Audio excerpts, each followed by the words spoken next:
My name is Sheila Salinas, and we're going to go over Appendix D. Is about a housing project in Central America that started between June 2007 and ended up in 2010. And this was a program that provided low income or low cost housing. And there was a survey, a pre-survey, and a post-survey um, based on the 500 participants in 5 different locations.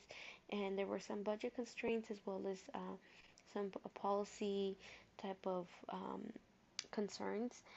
And the overall study wanted to conclude whether the housing project had a positive impact on the economic and social aspect of the home people. And so this part we're going to go over the part one, which is the finding of the assessment. Second part would be the summary of each component, and part three is the checklist of the 6 components. And the first part is based on the overall assessment of the evaluation, how well was the evaluation conducted, and for this particular case, um, it kind of goes over the who, what, and why. Why do we have this assessment? The focus also was on the consultants. There were a couple of weaknesses in the assessment that suggest that we moved on and had a housing project in a larger environment, but they didn't consider some points such as the household income and employment surveys that could have reflected a baseline of whether the income increased or if the income stayed the same throughout the that was a weakness. Part two is we're gonna go over the 6 different assessment and the summary of each assessment. The first part is the objectivity. For this particular case, the average was a 2.8, and the major reason was for the absence of the baseline data on a comparison group. For the second phase is the internal design validity, and the average was a 2.7, and the findings were favorable, received, and considered credible by the client because they presented the project in a favorable light and concluded that it had achieved its objectives.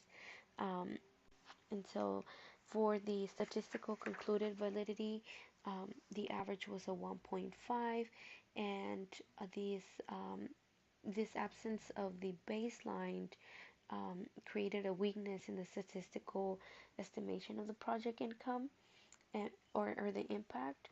Um, the fourth component is the constructive validity, which averaged a 1.9, where the income and was a weakness on the actual evaluation because it did not identify operational problems.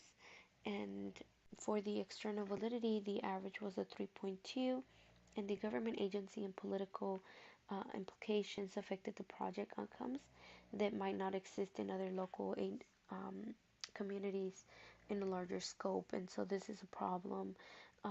For the sixth and final uh, assessment is the utilization, and they scored a 3.2.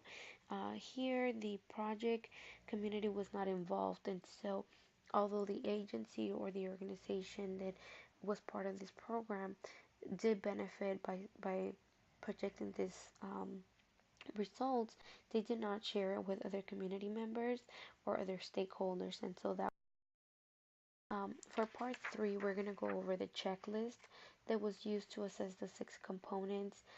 For objectivity and confirmability, 2 out of the 5 questions would be considered, I guess, a problem.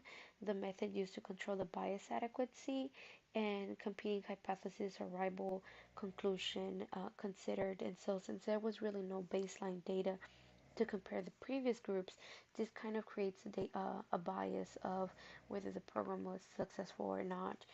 The second component would be the internal design validity that scored a 5 out of 24. 5 major concerns or areas of concern have to do with the once again not having that comparison database with regards to the economics and other events during the 3 years that could affect the outcome of the actual results. The statistical conclusion, there was only one out of the 11 questions that affected, which were the external events influencing the outcomes. Um, the sample design and the statistical tests were correctly administered. The problem was that only very biased statistic tests were used. Um, and for the constructive validity, 2 out of the 12 components were missing, and this was the indicators that do not adequately measure construct um, and the experiment expectancies. And so the expectancy was to reflect that the program was being a success, when in reality we cannot measure with accuracy if it was a success or not because we didn't have a baseline to compare it to. And the external validity had a 3 out of 16 questions that were considered a problem, and which one of them is a sample design permit generalization to other population. Does the research define the scope and the boundaries of reasonable generalization for the study? And do the findings include enough thick description for readers to assess the potential transferability? And so many of the issues mentioned in this checklist have not been measured or addressed, and um, maybe we're not going to be able to replicate this problem in another area. And for the checklist or the utilization, 3 out of 10 components were considered methodological issues, potential issues. The main program is the evaluation recommendation. The project should be replicated based on questionable analysis.